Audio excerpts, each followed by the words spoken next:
오늘은 아가서 2장 말씀을 우리가 읽을 겁니다. 찾아주시고요.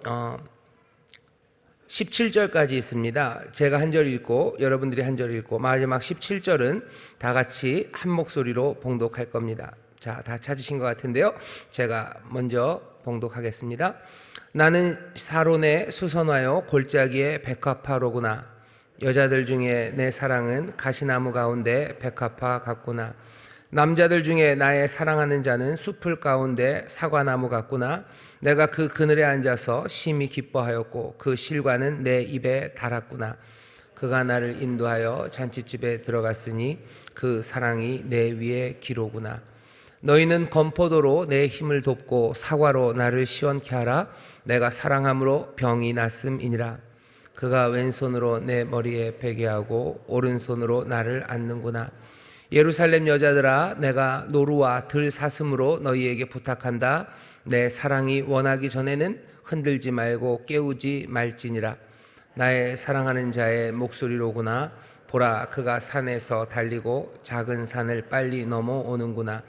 나의 사랑하는 자는 노루와도 같고 어린 사슴과도 같아서 우리 벽 뒤에 서서 창으로 들여다보며 창살 틈으로 엿보는구나.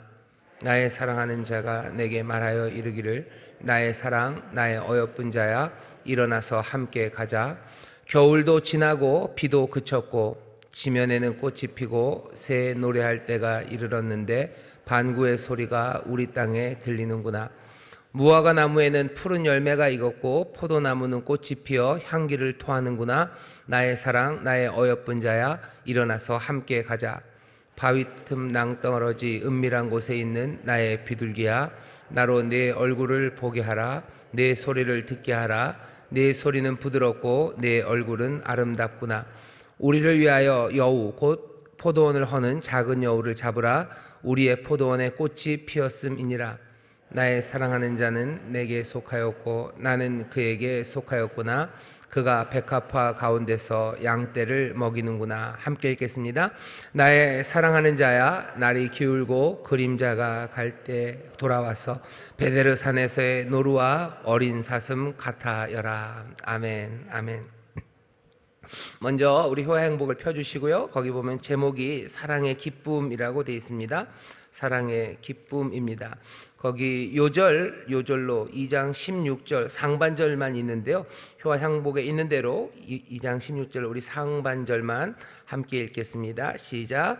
나의 사랑하는 자는 내게 속하였고 나는 그에게 속하였구나. 다시 제가 한번 읽겠습니다. 나의 사랑하는 자는 내게 속하였고 나는 그에게 속하였구나. 아멘. 먼저 우리 아가서를 우리가 지금 읽는데요. 아가서는 참 뭐라 해야 되나요? 설교하기도 어렵고요. 그리고 여러분들이 읽기도 어렵습니다. 읽기가 어려운 게 이게 시이기 때문에 그러고요. 시라서 시가 좀 읽기가 어려워요. 왜냐하면 뭐 막 상상력을 동원해야 되는데 도대체 시인은 어느 쪽으로 상상해서 갔는지 그 궤적을 우리에게 다 안 알려줍니다. 그러니 시인은 뭔가를 상상해서 썼겠지만 우리도 그 상상을 쫓아가다 보면 여기저기로 길을 잃어버릴 때가 많아요. 그래서 시를 읽는 게 조금은 어렵습니다. 게다가 이 아가서 같은 경우에는요, 이 노래가 왔다 갔다 합니다. 누가 이 부분을 부르는지, 누가 하는 말인지가 명확하게 나와 있지 않아요. 뭐 앞에 나와서 여러 사람이 뭐 남자 주인공, 여자 주인공, 뭐 동네 처녀들 뭐 이런 사람들이 자기들의 말들을 분명하게 한다면 뭐 알아들었는데 그냥 여기 있는 대본처럼 시가 쭉 써 있기 때문에요. 이게 누가 하는 말인지 잘 모릅니다. 아가서는 계속해서 시가 왔다 갔다 합니다. 어떤 때는 조금 길 때도 있고요. 어떤 때는 조금 짧은 말들이 오고 갈 때도 있어요. 그러니 그게 어느 정도 딱 이렇게 탁탁 정해져 있으면 아 이건 누구겠구나를 알 텐데 그게 아니면 더 어렵습니다. 시라서 어렵고 주고받는 말이라 어려워요. 그리고 또 하나 정말 어려운 거는요. 아가서가 쓰여진 지가 정말로 이게 솔로몬의 아가라면 거의 3000년 전입니다. 3000년 전의 시를 우리가 읽는 거예요. 여기 보면 뭐 말들이 무슨 말인지는 알 것 같은데 감이 잘 안 옵니다. 감이 잘 안 와요. 무슨 노루처럼 아름답고 사슴 같대요. 사슴이랑 노루가 뭐가 그렇게 아름다워 보이지도 않고요. 그렇게 빨라 보이지도 않고 뭐 이렇게 좋은 게 뭔지를 잘 모르겠습니다. 뭐 내 사랑하는 사람이 내게 올 때 뭐 좋은 것을 갖고 온다라고 하면서 무슨 이야기들을 하는데 21세기를 살아가는 우리에게는 조금 감이 안 잡혀요. 우리에게 올 때는 그렇게 와야죠. 내 사랑하는 남자가 힘차다 그러면은 못같이 힘차다 그러면 돼요. 뭐라 그래야 되나요? 뭐 BMW처럼 힘차고 뭐 수시처럼 날렵하고 뭐 그가 내게 올 때 뭐 명품의 향기가 난다 뭐 이렇게 얘기를 해야 돼요. 그러면은 감이 팍팍 오는데 여기 있는 이것은 3000년 전 이야기입니다. 그러니까 정서적으로 너무 멀어요. 여기서 쓰는 말들이 우리에게 잘 와 닿지 않습니다. 3000년 전에는 이렇게들 사랑을 하셨나 봐요. 어떻게 아주 천천히입니다. 그리고 말들이 계속해서 오고 갑니다. 21세기의 사랑은 이런 식으로 천천히 말들이 오고 가는 방식으로 사랑하지는 않는 것 같아요. 말들이 계속해서 오고 가다 보면 싸움이 나죠. 오고 가는 것 안에는 뭐 선물이 들어있어야 되는데 여긴 그렇지도 않아요. 오고 가는 말들 그리고 계속해서 천천히 일이 진행됩니다. 그러니 아가서를 읽는다는 건 참 어렵고요. 또 여기에 있는 의미를 따지는 것도 쉽지 않습니다. 게다가 아가서가 말하는 게 여기 액면으로 나오는 건 남녀간의 사랑입니다. 남녀간의 사랑 이야기가 왜 성경에 있을까? 사람들이 늘 물음표를 붙였어요. 극단으로 나가면 둘입니다. 하나는 완전히 이쪽 극단이에요. 뭐냐면 그냥 아가서는 정말로 남녀 상열지사예요. 남녀간의 그냥 사랑 이야기를 하는 거래요. 아주 육체적인 사랑이고 진짜 남녀가 사랑하면서 쓴 사랑의 노래를 그냥 성경에다 갖다 놨대요. 어떻게 성경에 남녀의 사랑 이야기가 있습니까? 라고 물으면 이쪽 극단의 사람들은 그렇게 얘기하는 거죠. 남녀의 사랑이 뭐가 어때서? 남녀의 사랑이 뭐가 어때서? 하나님께서 우리를 남자와 여자로 만드시고 사랑하게 하시고 그래서 세상이 이어져 가게 하는 거죠. 그러니 서로를 향한 열정들 그런 것들은 중요한 거고 또 그것에 대해서 하나님이 긍정하시는 거고 또 그렇게 살라고 우리에게 이 아가서를 성경에 두었다고 말하는 사람들입니다. 이분들에게 있어서 아가서는요 그냥 정말로 남녀의 사랑 이야기예요. 그냥 아가서를 보면서 연애 편지 쓰는 거 배우면 돼요. 남자와 여자가 어떻게 사랑하는지 그거 배우면 된다고 주장하시는 분들이 있고 또 이쪽 한쪽 끝에는 뭐냐면요 여기는 아가서는 몽땅 다 하나님과 우리 사이의 사랑이에요. 하나님과 인간 사이의 사랑을 뭐 남녀 사이의 사랑에 빗대서 몽땅 다 하나님과 우리 사이의 사랑. 특별히 교회 안에서는요 예수 그리스도께서 교회를 얼마나 사랑하셨는지 그 사랑의 이야기를 여기다가 이렇게 상징적으로 가져다 놓은 거라고 말하는 겁니다. 그러니 아가서에 나오는 모든 남녀 간의 사랑의 이야기는 진짜 남녀의 사랑의 이야기는 아무 상관이 없어요. 이건 하나님과 인간 사이의 사랑만을 말하는 거예요. 그 양극단에 있는 사람들이 있고요. 그러니 보통은 그 중간 어디쯤이 가장 안전한 대답이겠죠. 아가서를 사랑하는 성도님들 읽으실 때요. 그 중간 어디쯤 읽으시면 돼요. 왜냐하면 하나님이 분명히 사랑이셔요. 하나님이 사랑이십니다. 예수 그리스도가 우리를 사랑하셔요. 분명합니다.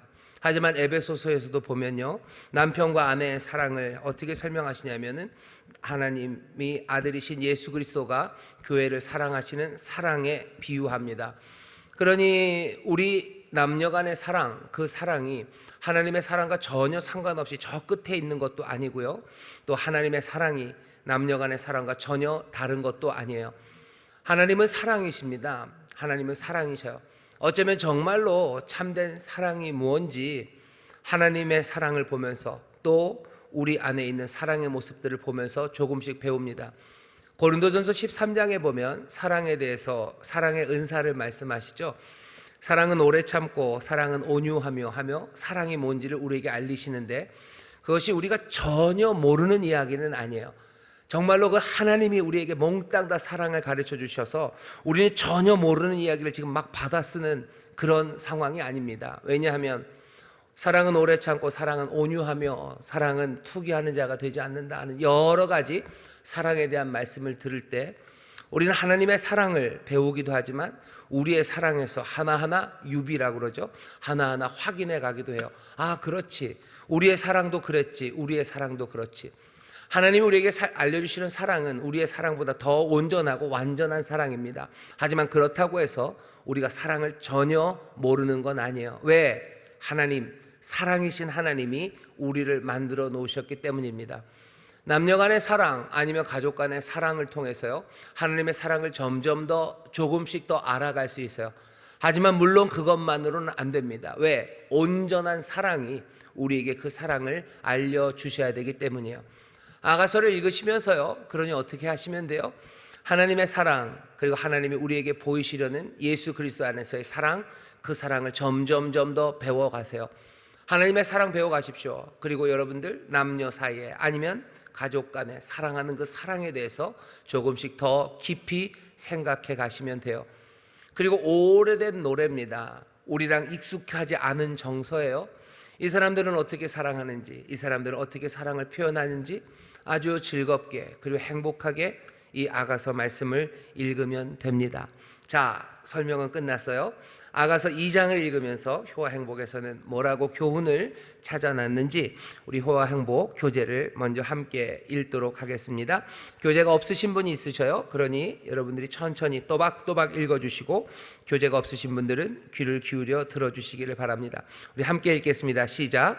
본장은 솔로몬과 술람미 여인이 서로에게 사로잡힌 후 그 사랑이 급속도로 무르익는 과정을 보여준다.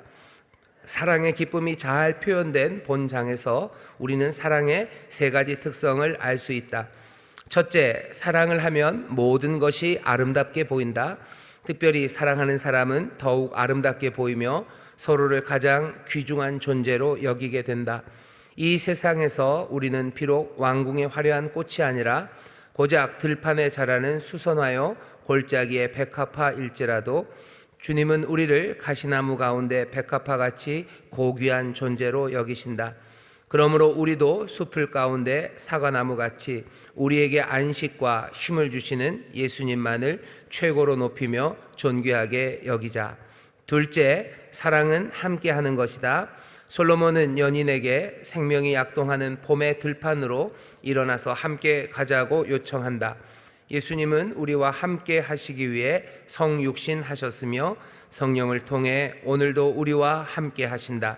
마찬가지로 주님을 사랑하는 자는 악인의 장막에서 첫날을 사는 것보다 비록 문지기라도 주님과 함께 사는 한날을 더 사모한다. 셋째, 사랑은 일부가 아니라 전부를 사랑하는 것이다. 술람미 여인은 연인의 얼굴, 목소리 등 모든 것을 사랑한다. 우리는 흔히 신앙생활을 잘할 때만 주님이 우리를 사랑한다고 착각한다. 그러나 주님은 우리가 때로 주님을 거역하고 배반해도 여전히 우리를 사랑하신다. 아멘. 여기 첫째, 둘째, 셋째 보시면 쭉 읽어보시니 어떠셔요? 여기 우리 효화행복 교재에서는요, 아가서에 있는 말씀을 조금은 이 오른쪽으로 이해하고 있죠. 봐라, 예수님이 우리를 그렇게 사랑하신다. 예수님이 우리를 기뻐하신다. 예수님은 우리를 정말로 온전하게 하시려고 하고 함께 하시려고 하고 우리 몽땅을 사랑하신다라고 설명을 해요. 조금은 이 효화행복에 있는 설명을요, 이쪽으로 좀 가져오셔요. 이쪽으로 가져오시면 어떻게 됩니까? 사랑을 하면 정말로 아름답게 보입니다. 이 얘기는 예수님이 사랑하셔서 우리를 아름답게 보고, 우리가 예수님을 사랑하면 예수님이 아름답게 보이는 것뿐만 아니라 남편과 아내가 그리고 부모와 자녀가 우리가 사랑하면 아름답게 보입니다. 아름답게 보여야 돼요. 그래야 사랑하는 것일 수 있습니다. 콩깍풀이라고 그러나요? 콩깍지라고 그러나요? 뭐가 씌우는 거죠. 다 예뻐요. 뭐 고슴도치도 자기 자식은 예뻐요. 자기 자식은 예쁩니다. 우리 가족들 같이 오셨어요. 옆에 있는 가족들 한번 좀 보십시오. 예쁘십니까? 대답들을 못 하시나요? 사랑하면 모든 것이 아름다워 보입니다. 아름답게 보여요. 남편이 아름답게 보여야 돼요. 아내가 아름답게 보여야 돼요. 내 자녀가 예뻐 보여야 되고요. 또 자녀들은 내 부모가 아름다워 보여야 됩니다. 아닌데 어떡합니까? 아닌데 어떡합니까? 그러면은 경보음이 울려야 되는 거예요. 아름답게 보여야 됩니다. 하나님 앞에 기도하셔요. 내게 사랑을 달라고 기도하셔요. 뭐 나중에 더 얘기하겠지만 하나님이 사랑이셔요. 하나님이 우리에게 사랑을 채워주시면 달라집니다. 성령 충만 받으면 달라집니다. 고린도전서 아까 13장 말씀드렸지만 고린도서 13장의 그 사랑은 은사입니다. 성령님께서 우리에게 주시는 선물이에요. 가장 귀하고 그리고 고귀하고 중요한 선물이 사랑입니다. 성령님이 우리에게 사랑을 주셔야 돼요. 그래야 세상에는 선한 것, 유익한 것들이 점점 많아집니다. 가족들에게 유익한 것이 무엇이겠습니까? 어떤 때는 돈 잘 버는 아버지의 능력이 유익이고, 어떤 때는 음식 잘하는 엄마의 그 재주와 솜씨가 그 가정의 유익이 될 수 있습니다. 하지만 정말로 그 가정에 가장 유익이 되는 건 사랑, 하나님께서 성령을 통하여 우리에게 부어주시는 사랑이 그 가정의 유익이 됩니다. 가정뿐만 아니에요. 어디에도 마찬가지입니다. 기업체도 마찬가지요. 기업에 가장 유익이 되는 건 뭐예요? 위대한 CEO 아니면 어마어마한 기술. 좋습니다. 하지만 정말로 그 기업이 그곳에서 정말로 복된 것들을 누리기 위해서는 사랑이 있어야 되죠. 사랑은 자기가 하는 일에 대한 사랑만이 아니에요. 서로가 서로에 대한 사랑, 그것이 있어야 그 기업이 위대한 기업이 될 겁니다. 가정도 마찬가지고 교회도 마찬가지, 어디건 마찬가지입니다. 그러니 얘기하시는 거예요. 믿음, 소망, 사랑, 이 세 가지 항상 있을 것인데 그 중에 제일은 사랑이라고. 바울이 얘기하죠. 내가 너희에게 은사, 가장 귀하고 중요한 은사를 소개하마 하시며 바로 시작한 것이 사랑에 관한 이야기입니다. 사랑을 하면 모든 것이 아름답게 보입니다. 내 삶에 함께하는 이들이 아름답고 예쁘게 보이지 않는다면 여러분들 기도하셔요. 성령님이 우리에게 사랑의 은사를 부어주셔서 서로를 정말로 아름답고 예쁘게 보기 시작하는 그 놀라운 기적을 체험하게 하실 줄 믿습니다. 잘 모르시겠으면요, 금요일날 철야 예배 나오세요. 철야 때 많이 기도하십시오. 뜨겁게 기도하시고 성령으로 충만해지시면 성령님께서 우리에게 사랑의 은사를 주셔요. 그냥 옆에 있는 사람들이 다 예뻐 보여요. 다 예뻐 보입니다.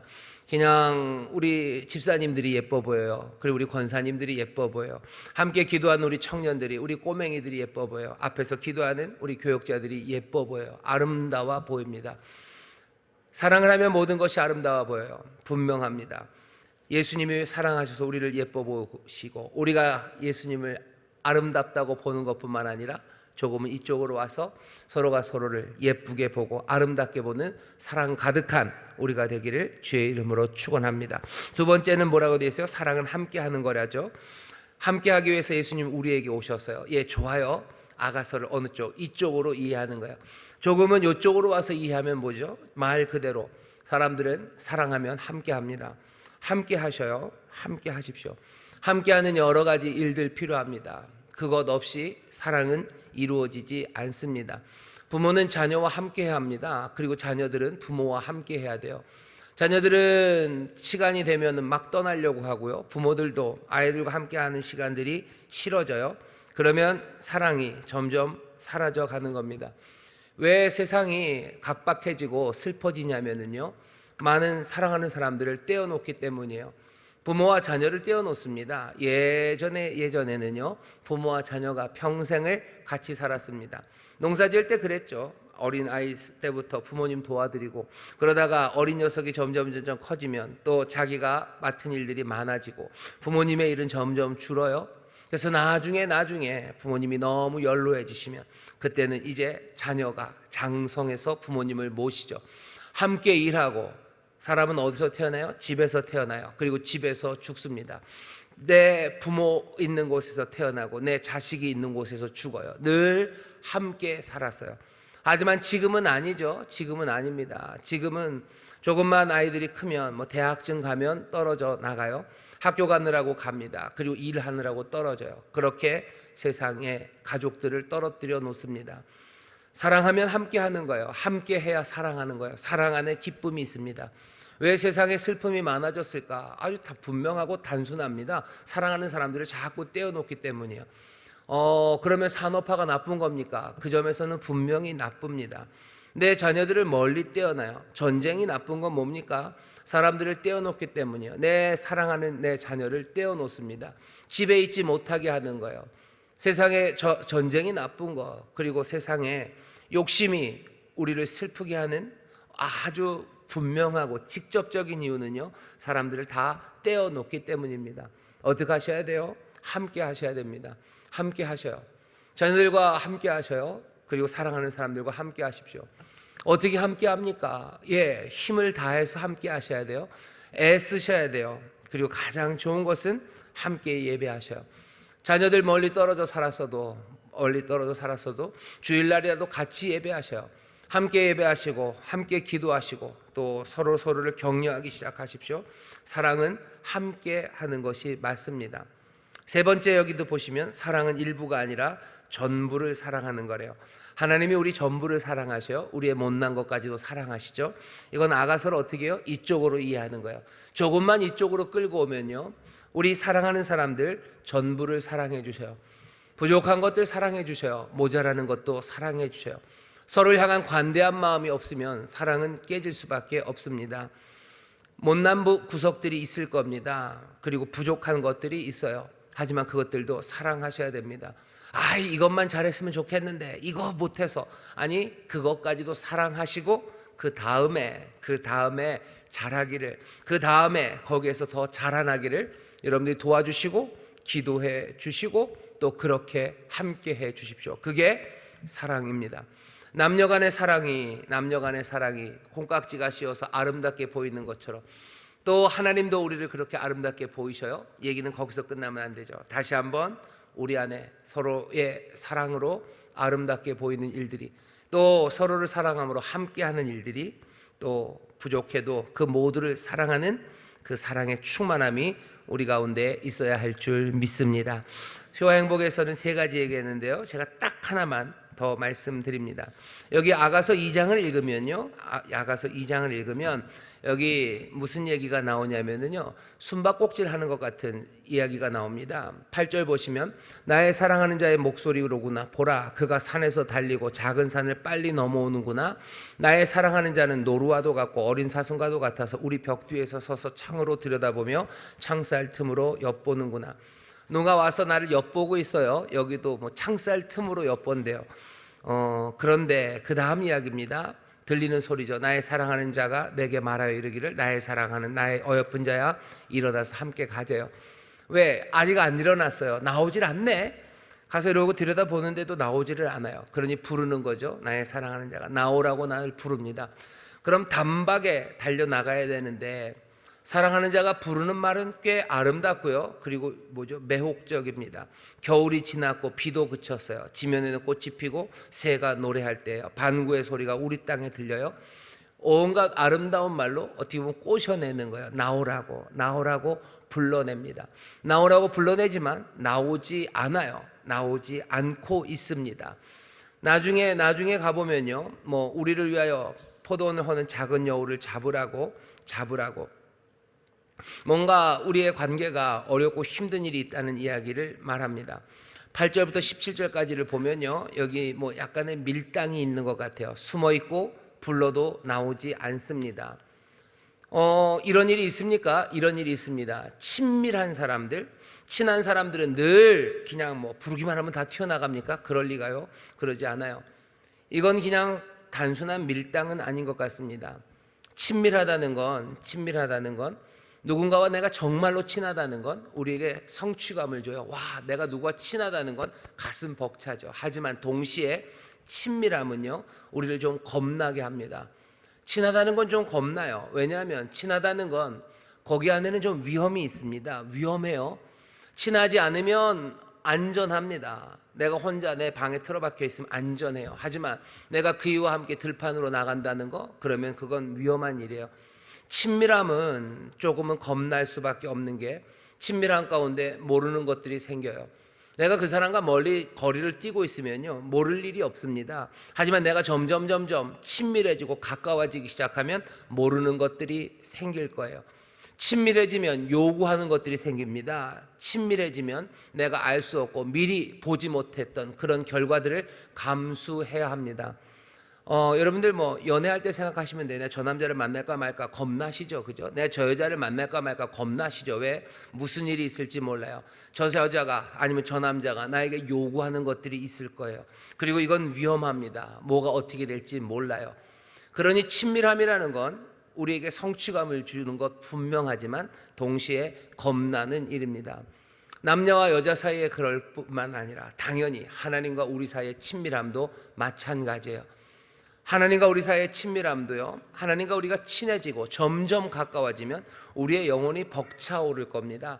가슴이 벅차오르고 그냥 뭔가 뿌듯해요. 내가 하나님과 점점 친해지는 친밀함이. 하지만 동시에 하나님과 가까워진다는 건 겁나는 일이에요. 이건 겁납니다. 내가 모르는 뭔가가 생길 수 있습니다. 성경은 계속해서 하나님과 그리고 하나님의 사람들은 여기 나오는 이 남녀처럼 숨바꼭질하는 사람들로 그려냅니다. 계속해서 찾아요. 찾지만 나오지 않습니다. 처음에는 잘 만나요. 하지만 겁나는 거죠. 그리고 지쳐가는 겁니다.